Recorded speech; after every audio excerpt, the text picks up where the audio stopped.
ಪುನೀತ್ ರಾಜ್ಕುಮಾರ್ 50 ಲಕ್ಷ ಏನು ಚೆಕ್ ಕೊಟ್ಟಿರುವಂತಹ ದೃಶ್ಯಗಳು. ನಟ power star Puneeth Rajkumar BS Yediyurappa ಅವ್ರನ್ನ ಭೇಟಿಯಾಗಿ ನಮ್ಮ ಕಡೆಯಿಂದ ಈ ರೀತಿಯಾದಂತಹ ಸಹಾಯ ಅನ್ನೋ ರೀತಿಯಾಗಿ ಘೋಷಣೆ ಮಾಡಿದ್ರು. ಯಾರು ತಪ್ಪು ತಿಳ್ಕೋಬಾರ್ದು. ಒಂದೇ ಒಂದು ಪ್ರಕಾಶ್ ರೈ ಸರ್ ಮಾತಾಡ್ತಾ ಒಂದು ವಿಷಯ ಹೇಳಿದ್ರು, ಆಂಬುಲೆನ್ಸ್ ಸರ್, ನಾನು ನೀವು ಒಂದು ಆಂಬುಲೆನ್ಸ್ ಕೊಟ್ಟಿದ್ದೀರಾ ಅಂತ ಖುಷಿ ಪಟ್ಟಿದೆ ಸರ್. ಯಾರು ಅನ್ಯತಾ ಭಾವಿಸಬಾರ್ದು. ಒಂದೇ ಒಂದು ವಿಷಯ ಹೇಳ್ತೀನಿ, ನಂದು ಒಂದು ಫೌಂಡೇಶನ್ ಇದೆ ಯಶೋಮಾರ್ಗ ಅಂತ. ಎಷ್ಟಾಗಿದೆ ಸರ್, ಇನ್ ಮಿಕ್ಕಿದ್ ಏನಿದೆ ಸರ್, ಇಬ್ರು ಸೇರ್ಬಿಟ್ಟು ಅದನ್ನಷ್ಟು ಮಾಡ್ಕೊಡ್ತೀವಿ ಸರ್. ಇನ್ ಮಿಕ್ಕಿದ್ ಯಾವ್ದು ಇರಬಾರ್ದು. ಇವ್ರು ಏನು 2 ಲಕ್ಷ ಯಾರಿಗೋ ಕೊಡ್ಬೇಕು ಅಂತ ಹೇಳಿದ್ರು, ಅದನ್ನ ನಾನ್ ಕೊಡ್ತೀನಿ. ಬಲಗೈಲಿ ಕೊಟ್ಟಿದ್ದು ಎಡಗೈ ಗೊತ್ತಾಗಬಾರ್ದು. ಹೌದು. ಆದ್ರೆ ದರ್ಶನ್ ಸರ್ದು ಆ ಪಾಲಿಸಿಯಲ್ಲಿ ಅವರು ಫಸ್ಟ್ ನಿಲ್ತಾರೆ. ಯಾಕೆ ಅಂತಂತಂದ್ರೆ ಇವತ್ತಿನವರೆಗೂ ಮೀಡಿಯಾನ್ ಅವಾಯ್ಡ್ ಮಾಡಿ ಹೆಲ್ಪ್ ಮಾಡ್ತಾ ಇರೋದು ಏಕೈಕ ವ್ಯಕ್ತಿ.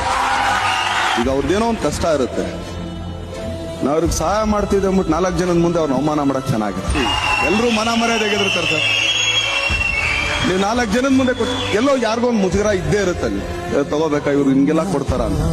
ಬೇಡ, ಅವ್ರಿಗೆ ಆಕ್ಚುಲಿ ಅವ್ರಿಗೆ ಎಲೆ ಮೇಲೆ ಕಾಯ್ತಾರೆ, ಅವ್ರು ಮಾಡೋಣ ಪಾಪ. ಅವ್ರಿಗೇನೋ ಅವ್ರಿಗೆ ಅಂದ್ರೆ ನಾನ್ ಮಾಡ್ತಾ ಇದೀನಿ ಅಂತ ಹೇಳಿ